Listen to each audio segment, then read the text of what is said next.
I'm trying to understand what all this hate for Snake Eyes is about. Where did it come from, and why has it been like that for some time too? What is it about Snake Eyes that's so different about these other battle rappers that people just don't want to give this man no credit? They don't be wanting to give this man his just due. They stay saying he's trash, he's whack, he's this. And no matter what the situation, no matter how good he does, right? No matter how consistent he is, no matter how much he shows up and shows out and promotes to the fullest when it's time for him to come outside, folks never want to give Snake his credit. So where this is coming from, I'm listening to the Spaces the other day, which, this is how you know battle rap is dry, because the only thing folks got to listen to is the damn Spaces. There ain't enough events going on right now, fam. Everybody in them damn Spaces, which the thing I don't like about them is they're too cliquish. Like the Spaces, they're too cliquish. It's like some sorority type stuff. They all agree on one thing, and when one person coming in and say they disagree, everybody jump on that one person like 10 different people. It'd be the same people sitting up in there. I don't see how folks could sit up in there all damn day. They be up in there for hours too. I can't sit around y'all all that damn time, sitting there waiting for content. I can't do that. Y'all just not that interested in me, right? When you see Henny Man and Polo and all these dudes put these clips up, I'll listen and see what's going on. But it's like this is the era of Spaces more than ever. But anyway, I'm listening. Caps, he jumps in there, and after he gets into it with the boss, him and Swamp have a little conversation, a little debate. He says to Swamp, I would like to see you versus Snake Eyes, right? Now, Swamp, he been putting Snake Eyes down every chance he get, because Snake been trying to get him to come outside and shoot the fade, right? Swamp puts him down every chance he gets. Swamp is at that point where he can do that.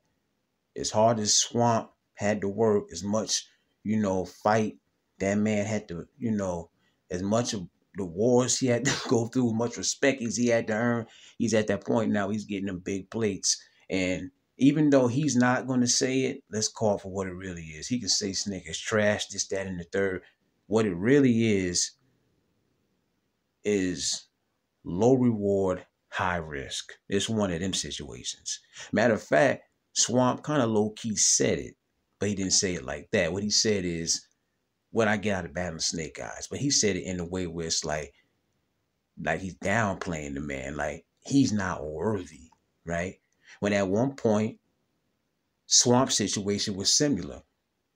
You know what I mean? As a matter of fact, if you take a look at Snake and Swamp's career, no matter who you say is on a higher level, hell, Snake Eyes has been more consistent than Swamp. It's just Swamp gets the bigger plates. They've been on bigger stages. That's all it is as far as the difference. And I rock with Swamp. But when I heard him talking like he was, I'm like, hold up. The reason I always rocked with Swamp because he always was humble. But he got the right to talk his stuff. But he ain't keeping it real about why he really don't want to battle Snake. The cool thing is to say Snake is trash. Snake ain't worthy. Snake don't deserve this. Snake don't deserve that. That's the cool thing for everybody to say. There's a bandwagon when it comes to Snake. It been like that. Everybody in the Spaces was saying, oh, he trash. Oh, yeah, right. You know what I mean? Downplaying that man. Like, let's go back a couple years, right? At one point, Snake was deemed as mid, we could say. Like, he was lacking as far as what could be worked on to better his skills. What he do? Boom, he go back into the kitchen, he cook up a recipe, he get back cooking, and he start getting consistent, right? And that's what actually got him that Rock battle. As a matter of fact, him and Rock having that grudge match at the first outside event, I believe that's what kicked off the outside event in the first place. I think if it wasn't for them being the main event and them being the grudge match on that card, it might not have even been called the outside event. It might have been just, Rock and Snake's battle and rivalry is probably what created that in the first place. Now, at this time, and even before then, if you was to put Rock's name next to Snake's, Snake shouldn't have stood a chance in that battle. And anybody in the culture everybody would have voted for Rock over Snake. No way a Snake Eyez could even compete. No way he could even lace Tay Rock's boots. But what happened? That battle was way more of a closer battle than even today people even want to admit. But they swept it under the rug. I actually had Snake winning that battle. The only person I heard come out and actually admit that Snake won that battle was 3-Letter Man, I believe. Snake showed up for that battle like he was waiting on that joint for 10 years, man. Rock underestimated him. They was gassing and everything up in that damn room. It was a fire battle, but they didn't want to give it to Snake, man. And you know on the app, you know they probably, you know, was fake voting for Rock, make it seem like he smoked that man, but that's not what happened. That's not what happened. Hell, just the fact that Snake didn't get smoked like you would have thought, that right there is enough to get that man his props. But they didn't even want to give him that. Which is the same thing, you know, with the Twerk situation. So at this time, Twerk, he was sitting out. It was the whole situation where Smack made Twerk just sit out and get his mind right, because Twerk was slipping up all over the place. You know what I mean? And this is when the stumble situation happened, the whole belt thing, right? Snake was Twerk's first match back, I believe it was. And once again, Twerk's name next to Snake, there's no way a Snake Eyez could compete with a New Jersey Twerk, right? Like, Twerk absolutely should win this battle, no debate, even 30, right? Not one round should Snake really even get, right? The battle happens, Midnight Madness. And the battle, once again, was way closer than it should have ever been, fam. But once again, they swept it on the rug. It was a dope battle. Matter of fact, it was so good of a battle, it's almost at 1 million. It was such of a dope battle, it's almost at 1 million. It might be at 1 million now. The round I gave Twerk was, I think it was his 3rd round, where he took the belt out that he got from Stumbles, and he dropped the whole angle about Snake and his man's getting, you know, getting jumped. But again, Snake showed up. He was fire. He was dope. All 3 rounds, he didn't take his foot off the gas. That fool was prepared for Twerk that day. They was gassing outside in that parking lot too. They all voted for Twerk. That's that popularity thing again. They acting like that battle wasn't really all that close. That battle, even if you had Twerk winning, nobody gave Snake his props for going toe-to-toe with the man who they say can't be beat when he's on 100. Snake was doing so good in that battle, showing his ass, that Twerk got mad. He started getting aggressive. He was like, "Don't touch me. I'm going to punch you in your face." He was talking crazy. Like he wanted to put hands on Snake in the battle. He felt the tide turning in that battle. That's how good Snake was. Twerk underestimated Snake in that battle. Go watch it back. But if you do watch it from an unbiased perspective, you see exactly what I'm talking about. It was a dope battle. But Snake shouldn't have stood a chance in that battle at all, right? Right. And that's the crazy thing. Because as much of a villain as they paint Snake out to be, he stayed being the underdog. But then he always prevails. What about the J2 situation? What about that? I had Snake going into the battle. J2 was fire. I ain't got nothing against him. The battle happens, right? J2 versus Snake. Boom. Everybody say J2 30 Snake Eyez. Which that's another blog for another day. The coaches need to stop throwing around these 30s. All they be saying is, "Oh, this person got 30. That person got 30. They need to cut that out. The cool thing is to just give out 30s. Just hand out 30s to folks. Especially if you don't rock with them. But that's what the coach was saying. J2 had smoked his boots. Making fun of him and all type of stuff. And then what happened? The YouTube drop come out. The YouTube drop come out. And folks start retracting statements and shit. They start changing their minds, saying, "Yo, I thought," some folks was like, "Yo, it's crazy. I said that J2 won this battle. Yo, Snake won this battle." All type of different narratives. Some people stood on it, but Twitter went crazy. Majority of Twitter gave Snake that battle, which I didn't understand. I felt like Snake won the first time around personally, but I'm like, what did y'all see on the YouTube drop that y'all didn't see when it was live on pay-per-view?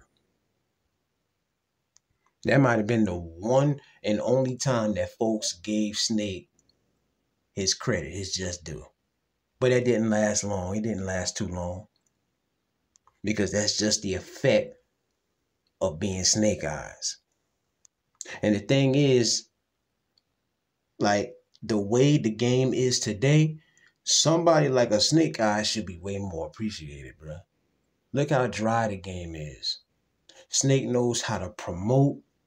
He knows how to add fire to under that pot to get that water bubbling, to make it a hot match, to get somebody to come outside. And when it's game day, the man show up, no slips, no stumbles. He show out all three, consistent every single time.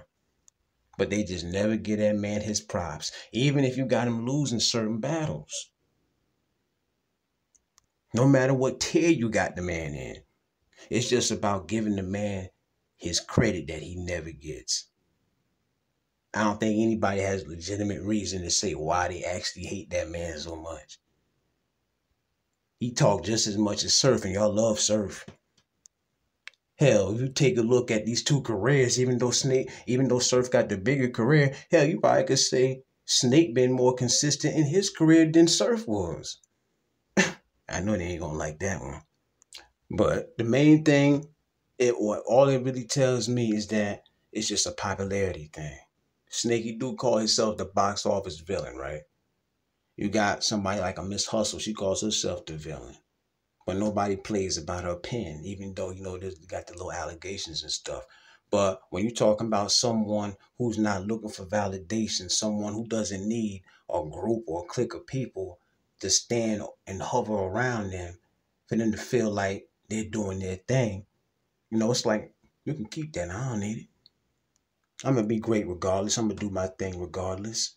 But it's like when it comes down to it, just give the person credit for doing their thing, whether you like them or not. There's plenty of battle rappers I don't like, but I'm going to give them their credit. I'm going to give them their props. The way this game is today, on the real, Snake Eyez is one of them dudes that's needed right now. I stand on that. Like, the man is the walking embodiment of what a battle rapper is. He talks his stuff. He's going to promote. He's going to sell the fight. And then he's going to show up and put on one hell of a performance on game day, on fight night.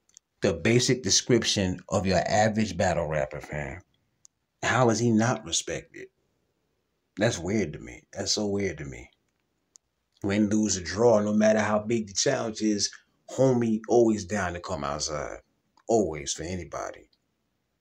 Can't get mad at that man because he talk about how great he is or he's the best or whatever the case is. Battle rap is the type of sport where nobody's going to believe in you more than your damn self.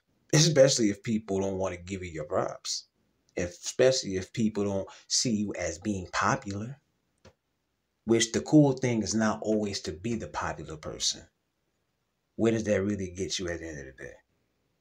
And that's why I can respect him. The fact that he's always been as consistent as he is. He went back to the drawing board years ago. He got better.